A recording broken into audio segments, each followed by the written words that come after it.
Hey guys, how's it going? Welcome to a new video. In this one, I'm gonna give you 5 tips to improve your portrait photography editing. And if you stick till the end of the video, I'm also gonna give you a bonus tip. Anyway, so if you guys enjoyed the video, don't forget to leave that like, and you can also consider subscribing to my YouTube channel. Yeah, let's just not waste any more time and get right into it. Alright, so we are in Lightroom right now, and I've chosen this portrait to work as an example for this video. So that's the original raw file that I shot on my Sony A7IV. If you want the specs, they're here: 500 ISO, 165mm, f4 and 1/250th of a second. So before starting those 5 tips, I'm just going to quickly do my editing base, maybe work on the lighting because it's a little bit dark, maybe a little bit on colors, etc. And then I'm going to move on to the 5 tips on how to edit better portraits in Lightroom.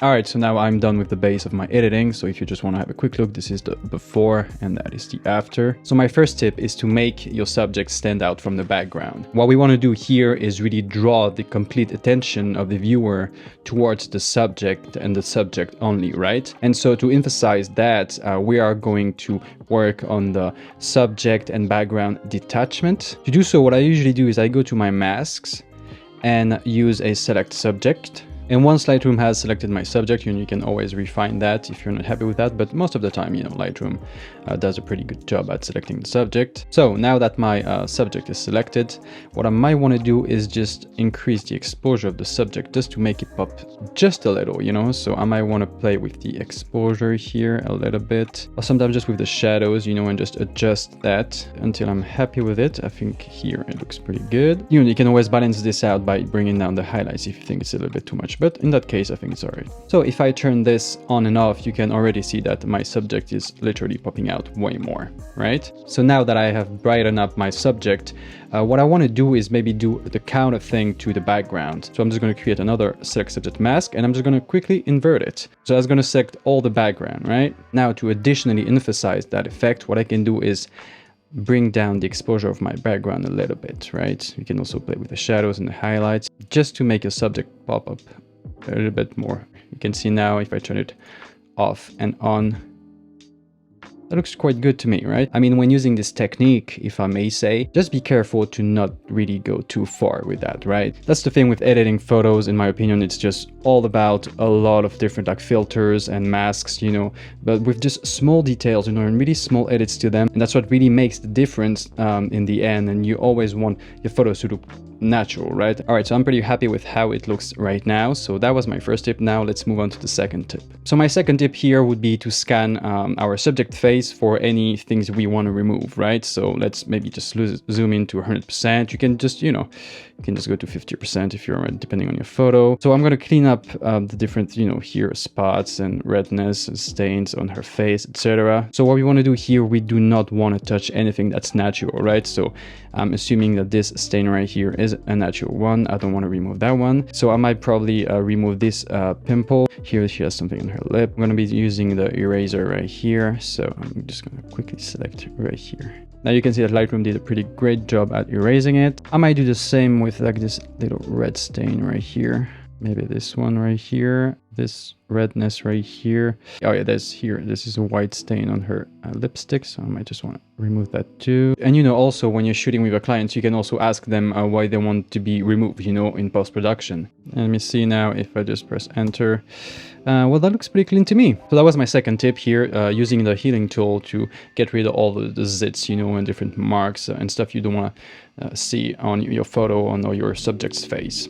Now, moving on to tip number 3. Tip number 3 is going to be regarding your subject's features. So for my third tip, what I usually do after I'm done with all the previous steps is work on my subject's skin. So I'm probably going to zoom into 50% so I'm more precise. And so the first brush that I'm going to use is actually a brush that is already customized by Lightroom. And so if you go here to your effects, into custom, and scroll down, you can see that you have a soften skin right here option. And and the soften skin light. I don't really like the standard soften skin. I think it's way too much. So what I usually use is the light one because it's really subtle and I think it does a pretty good job at cleaning up the skin. So I usually always keep like the feathering and the flow density to 100, you know. So if I turn on my show overlay here, I'll just press the O key. I'm just gonna start painting on the parts of the face that I want to soften a little. So you don't want to go near the edges, right? Or near like the eyebrows, the eyelashes, the mouth, or some part of the skin, you know, maybe a little bit right here. And, you know, you can always go here, erase, and just work on that. Now let's have a quick look right now from afar. So that was the before. That was the after. So it's pretty light, you know, but remember, it's all about the details, right? Especially when you're working on somebody's face. So that was my third step and third tip. Now let's move to the fourth one. So after that, what I usually do is I'm going to work on my subject's eyes. I'm going to go back to the list that I have here and I'm going to select the iris enhance. I mean, keep in mind that every time you select a preset like effect right here, you can always adjust, you know, like the settings within the mask, the brush, right? But I think that by default, this one works pretty great. So what I'm going to do is I'm just going to quickly paint over her iris right here, just to double check with my overlay. All right, so I went a little bit too far. You know, I really want to focus on the iris and nothing else. So I don't want to have any of the eyelashes right here. So now if you have a quick look of the before and after, you can see that was the before and after. And if we see from far, it's a slight difference, you know, but you know, I think it looks pretty great already. And now for the fifth and last tip of this video, it's gonna be about the teeth. So in that case, I think she has a really great smile. I don't think her teeth are really yellow, you know, I mean, no one has like really white teeth anyway, you know, they either have them whitened or have them edited like we're doing right now. So what I might want to do is I'm gonna select my brush again, and I'm just gonna go all the way down to teeth whitening. And I'm going to start painting over the teeth. I'm using the auto mask option for it to be easier, and my overlay, obviously. There you go. So I think naturally she has pretty good teeth, you know. So there you go. So this is a before and after. You know, it basically just increases the exposure and reduces the saturation. So let me see if I look from afar. Does it look good, the before and after? So I think it's a little bit too much, so I might want to adjust my exposure. Let me see if I just bring it back like this. Okay. So I might want to play around with my masks, you know, white balance. So I think they look a little bit green, so I might want to turn them like more towards the pink, maybe more towards the blues too. That looks better. All right, let me see a before and after. All right, so I think that looks quite nice from before. So just to quickly sum everything up, first tip was about the select subject and the background. The second one was about, you know, the heating tool right here, cleaning up the face. The third one was about softening the skin. Fourth one was about the iris enhancement. And the fifth and last one was about the teeth. So now if you want to have a quick look at the before, that was the before, and that is the after. So now, as I'm also a pretty nice guy, I'm just gonna give you a bonus tip. So now I'm done editing this photo, and that's one I'm gonna send to my client. But let's say that I have different shots of this same location and same like setup, you know, like these one, for instance. I have another one like this that I like a lot.